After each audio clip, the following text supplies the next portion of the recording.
On today's episode of Embodied Divinity, I am honored to introduce you to Gigi, who is a specialist in womb healing and feminine embodiment. In today's episode, we hear about the profound and transformative power of womb healing and the journey back to a more feminine nature. I hope you enjoy. Hey everyone, and welcome to this week's episode of Embodied Divinity. I am so excited today to introduce you to Gigi.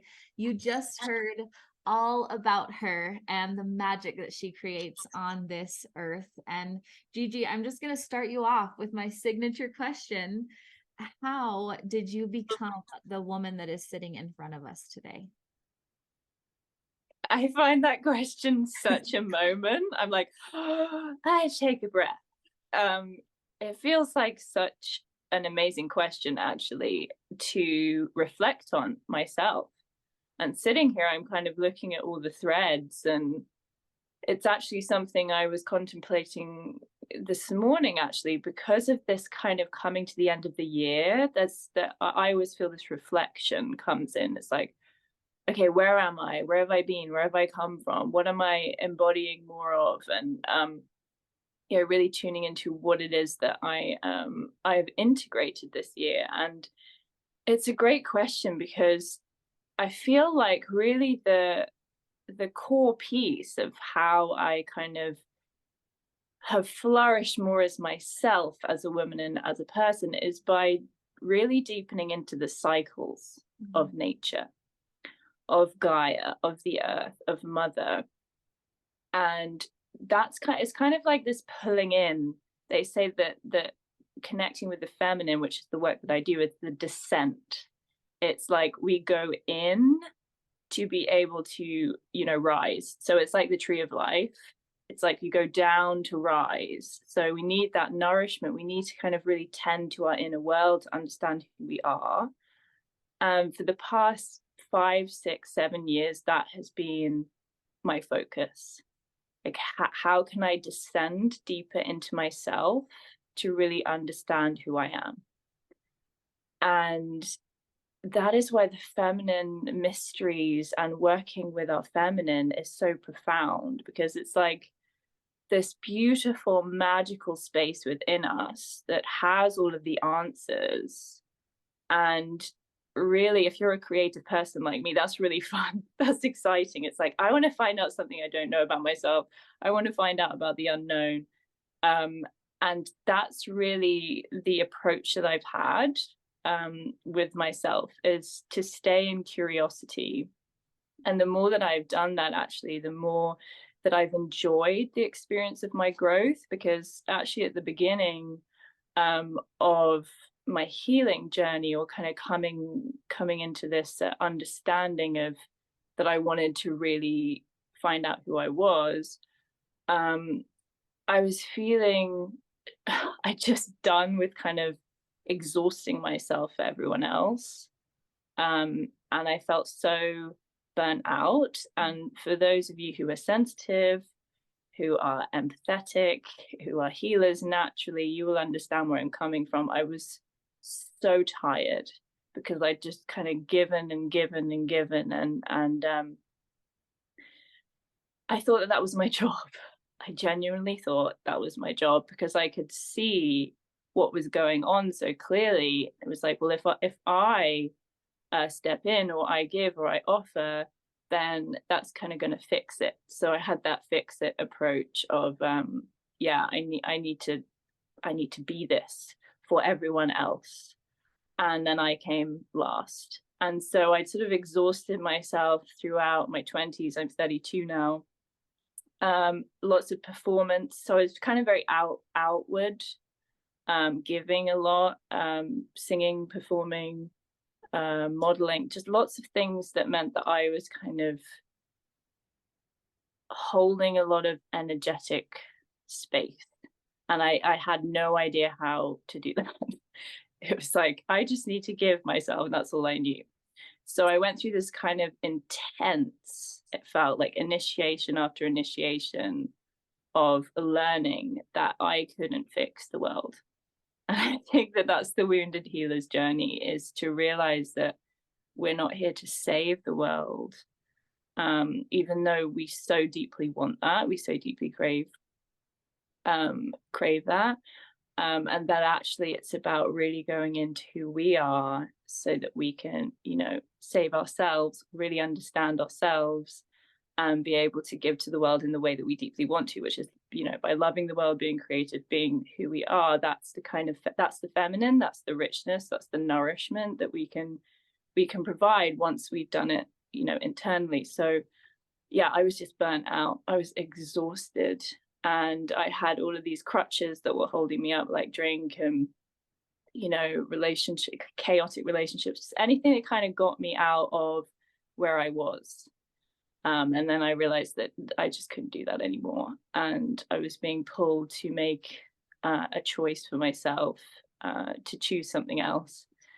And that's where I'd had so many physical issues. My body was just screaming out, like, please stop the drinking, stop the ignoring yourself, stop like going into these spaces that numb you out so you don't feel. And I know that's a big one that us as humans, it's challenging because everything wants to numb us out all the time. Social media, TV, just anything to not kind of feel the intensity. So that was actually my journey, was to kind of enliven my body to the fact that I was in a body. And that actually happened where I moved from London after living there for many years, actually to Bali. And it was crazy because it was such a different place to be in. My body was just in shock when I got there. I realized, because you think I'll go to paradise and then I'll be fine. It was just my nervous system was like, whoa, I don't know what's going on. I thought that I'd just be able to stop drinking and kind of go cold turkey and everything, but actually that was not what I needed to do. So I kind of slowly then started to just become conscious of where I was, because suddenly I was in this like beautiful paradise island surrounded by love. And I don't know if you've been to Bali, but it has that frequency of just mother love. It's like, it's everywhere. It's so, and when you go to tropical places, it's just like life is just blossoming around you all the time, and it's such a potent energy. So then I kind of slowly started to connect into my intuition, because when I was a child, I was really intuitive, spent a lot of time in nature, so I had that foundation of knowing that filled me up. And then I kind of followed a path. Sound healing was actually the first thing that came up for me.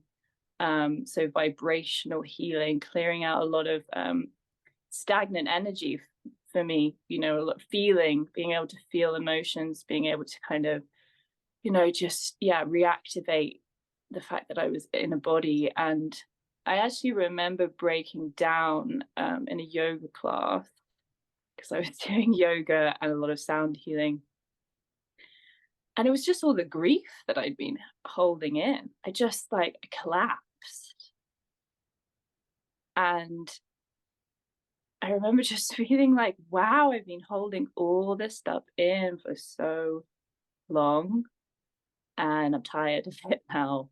So there was kind of that moment where I actually realized physically that was taking such a toll on me, because releasing it felt so amazing. So I did a lot of that, sound healing, movement, yoga, eating better. And then my diet, I had to cut out meat and dairy. So I basically went vegan. I just felt like my body needed to do this massive cleanse energetically, and then gave up alcohol, and just kind of found a new way of living that felt really exciting to me. It was like, oh, I feel like I've kind of been reborn. And I kind of just followed that. So there was I feel the mother came in. I was like, go and go get what you need to get, trust yourself. And so that kind of putting myself out there, because it really felt like I was jumping in, I was following like this deep call, this deep yearning, but I didn't know what was going to happen. So there was a lot of a lot of trust and faith in taking that leap from leaving London and all of that sort of chaos. And then it's like, oh, okay, I get it. When I look back, it's like the mother was just kind of calling, and the feminine within me was ready. Yeah. Oh, that I love your story, because it is the epitome of like the feminine rebirth, of really like sitting in the womb again and unthawing yourself and coming back into your body. And I know that so many of us women have made this journey, but there are so many that are in exactly that same spot, right? Where you're at. And society does a really good job of making sure we stay in our masculine, right?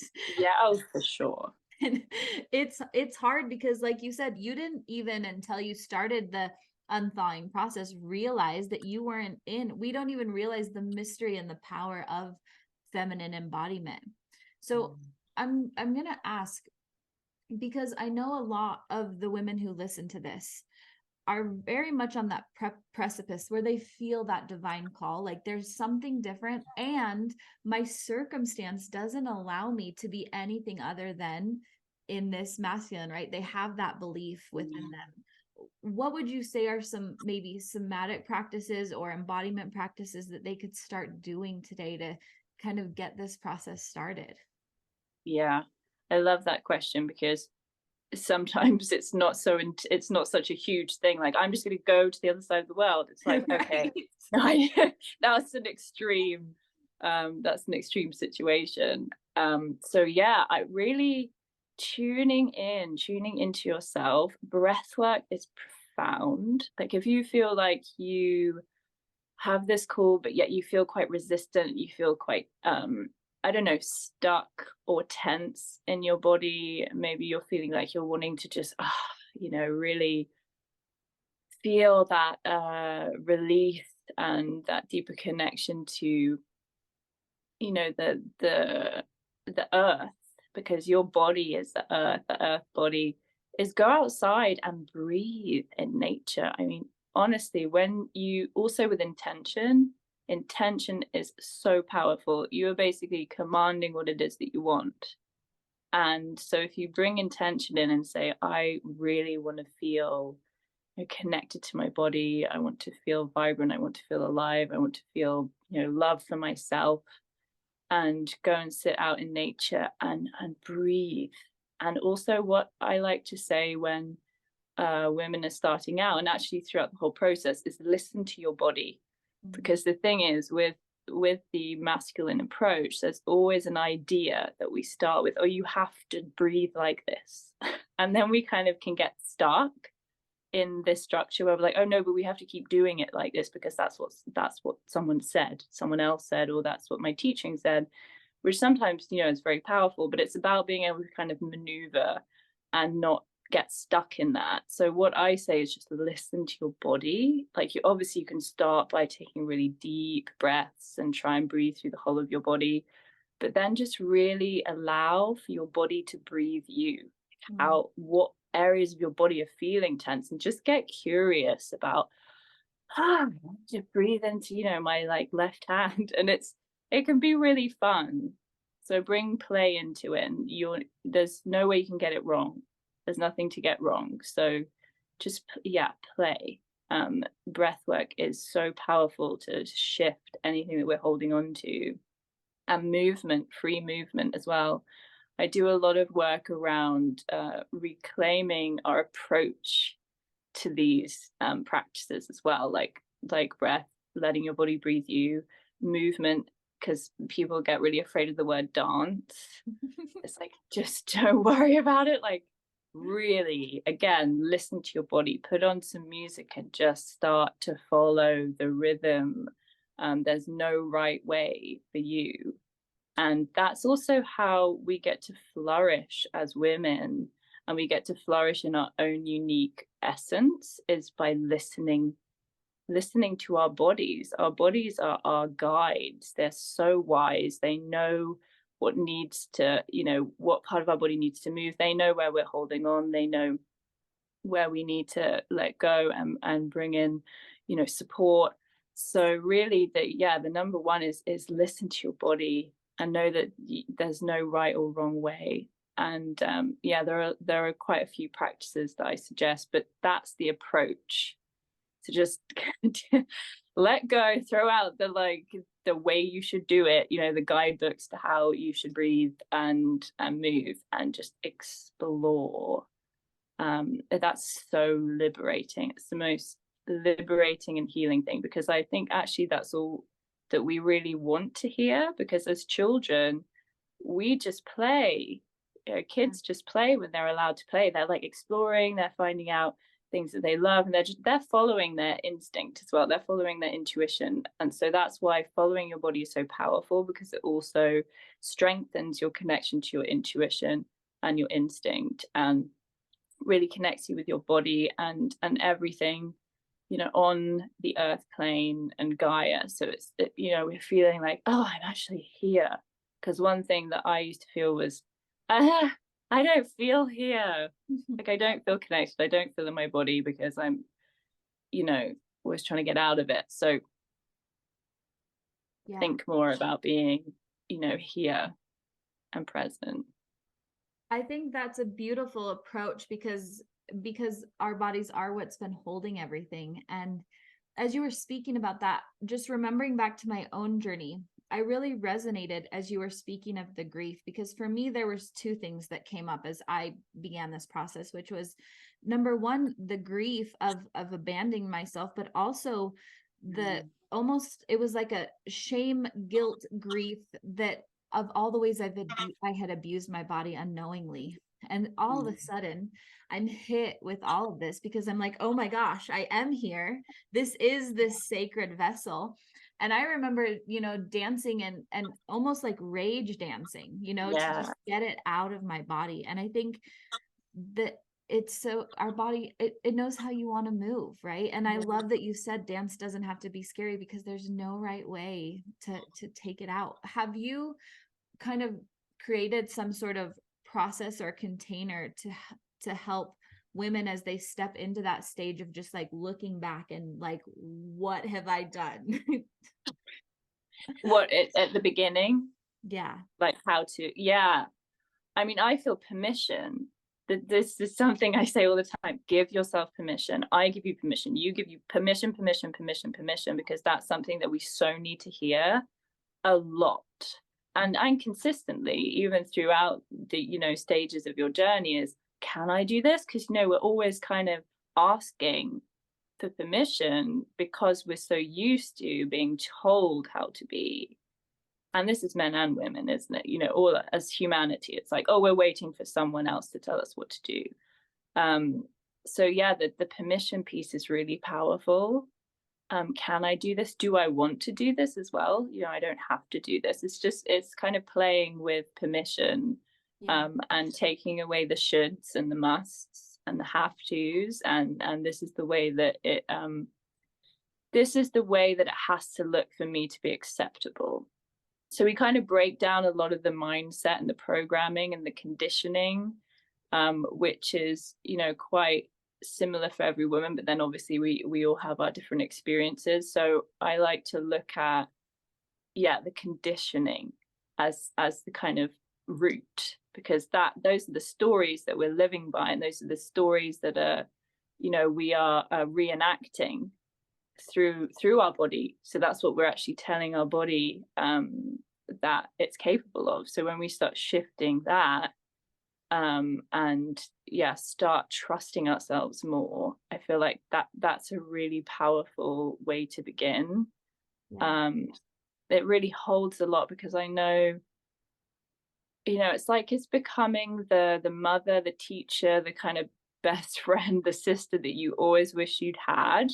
It's like, you can do this, you can do this, I give you permission, you give you permission. It's just this kind of constant like praising and celebration and witnessing that I feel like is almost the most important thing that I do, because you already know what you need to do. I don't need to tell you.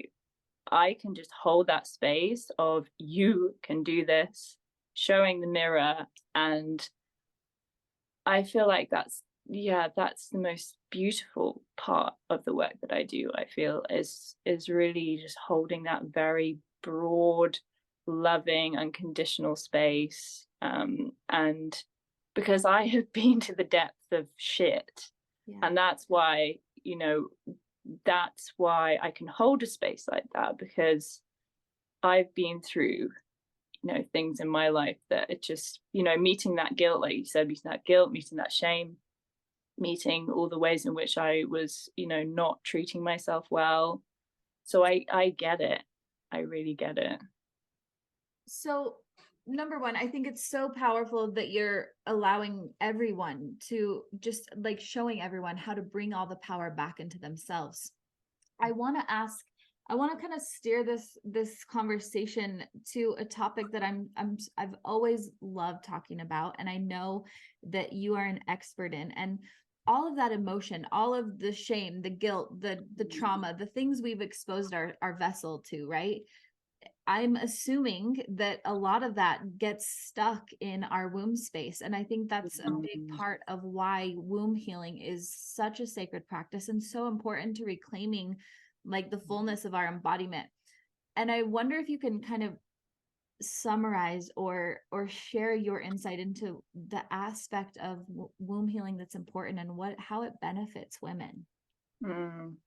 Yeah, it's a space that we store so much and we don't even realize. And I mean, it's, for me, over the years, it's been, again, this like, wow, layers and layers. And really that's the path of the rose, which is, the rose path of truth and the feminine, and really the layers of it. It's not linear. We don't just go from A to B and we're done. This is this powerful spiraling journey where we learn more each layer we go. And I mean, yeah, the rose I use with womb healing because it's so loving. It's the highest frequency of the plant on the planet. It's the highest loving frequency.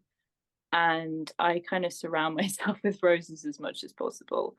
But yeah, we hold everything within our wombs, and every sexual encounter we've had as well, which I feel is a really big one for us as women, is if you've had sexual trauma, or even if you've had sex when you didn't want to have it. These are the kind of threads that can stay, within our womb, and not the fullness of ourselves is like coming back to the purity and the richness and the kind of deep essence of who we are without being imprinted on. So anytime that we have been connected with another person in a sexual way, we receive an imprint of some sort, and also our emotional state, how were we when that happened. And so, like you said, the body stores everything. So the more that we can tend, and what I really say is, our womb is like tending to our inner garden. Like, how can we prune? How can we just keep allowing, the seasons and the cycles, which is why it's so powerful to connect with the cycles of your bleed, your moon time, and then also connecting that in with the rhythms of the seasons. And so there are anchor points in which it can become actually fun for us to connect and feel really rooted in our lives, because our wombs are our seats of power. We sit in our pelvic bowl, and this is something that I just find it's such a powerful kind of visualization, because I'm quite a physical person. I kind of need to feel like, okay, why is the womb so important physically? And we're sitting that it's our seat of power, our seat of self, that connects us to our creativity, our expression, and our life force. And the more that we can tend to our wombs, the more that we can really feel like we're sitting in our seat of power. And the threads also that maybe we're receiving from our relationships, we can start to unravel and start to understand, maybe that's why I'm attracting this, or maybe that's why I've been, okay with this kind of behavior with someone. And it's also not just sexual partners, it's in relationship to our friends, our family. So it's a very nuanced kind of conversation because there's so many layers to it. But all I can say is, for me, it's completely changed my life.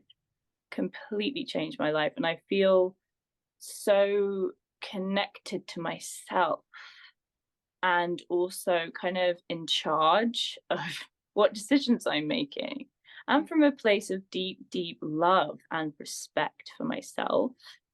And I just think that that's so powerful. It's very primal, kind of like to connect you with the animal kingdom. Yeah. If you're a leopard, and you're just going to make that decision without all of the attachments to, oh, maybe I shouldn't do this, or maybe I shouldn't do that. When we're really seated in our power, we can make those decisions really for ourselves as a sovereign being. There's a very wild aspect to it. We start feeling really connected with our bodies and our lives. And there's also this powerful intuition that comes from connecting with our womb. It's like we're connecting with also the womb of Gaia. And that's what I love to take women on a journey with, is really connecting with the womb of Gaia, connecting with mother, healing the mother line, healing the father line as well, and the in child. But really the mother line is, because we've suppressed the feminine for so long, it's really powerful when we reclaim our wombs as women, because it nurtures that new way of being with our bodies and with the planet. So that's kind of how I see it as well, on a more kind of multi-dimensional level, is that when we reclaim our wombs, we're reclaiming more of the earth and honoring ourselves, honoring our cycles, honoring the seasons, is honoring the planet and the earth and the seasons and the cycles. A couple things I heard that you said that I know that the women listening who are called to this work can start doing today are: number one, surrounding yourself with like the symbolism of the rose, and reminding yourself of that beautiful symbol that is part of our healing journey, and being really intentional as you sit in your feminine energy, as you kind of almost have a deep reverence for your womb space and the power that it holds, and really being mindful of the different energies you allow in and around you. And I think that those aspects are something that everyone can start doing today. And also, I know from my own experience and healing my trauma and really deepening my connection with my womb, support is, it's honestly, I don't use this word a lot, but it's really needed through this process. And as sisters, we get to come together to hold space, right? When you've been an empowered witness like you have, where you can hold this space, it's so healing to have another woman walk alongside you. And I would love for you to share how the women interested today can walk on this journey with you, how they can lean into you for support. I love that. Yeah, that's such a big part of the reclamation of the feminine, is women together. Yeah. Healing the sisterhood wound, healing this wound that we're in competition with each other, and really realizing that when we link arms, that we amplify each other. Actually, that's the truth of it. Like, the medicine is in us linking arms and sharing, and circling and cycling the wealth. Yeah. So that's where the flower of life was coming in for me today, that image of linking in, and how it will ripple out into everything. So yeah, I actually have a one-to-one womb medicine journey which is a very special journey, which I'm starting for this year, which is very focused on working with your womb and working with this flower of life energy of really coming into your embodied bliss, your embodied soul, and allowing that to ripple out into your life and being very intentional, as you said, with it. And also, actually, I'm holding 7-week journeys for women throughout the year. So if in person, I mean, if in a group setting, if you're interested in doing that, I love these containers because I keep them really intimate. So 7 women, so we can really feel that support. I feel like that whenever I've held space like that with a small intimate group, it's kind of blows my mind because there's so much wisdom that comes in as well. It's like we are reconnecting with our ancestors, our mothers, our grandmothers, and just so much comes through when we come together. So there's also a group journey which will happen for 7 people at a time, and I feel like that feels so powerful for me coming into this next year, having these really anchored, rooted circles of women who are working together in that flower of life way, and really, honoring, like you said, there's the frequency of honoring our lives, honoring our bodies is so healing. So there's either one-to-one or the group journey. That's amazing. I'm so excited. And for everyone listening, if you feel called, remember all the links to work with Gigi are right under wherever you're watching this episode. And Gigi, thank you so much for blessing our space with your beautiful energy. It was a pleasure to have you today. Thank you so much. It's been such a joy. I'm feeling really, really grateful for being able to share all of that. Me too. So they're going to just love it. I can't wait for everyone. Oh, thank you. Thank you. And for everyone listening, as always, breathe deep and plan on miracles. We'll see you next time.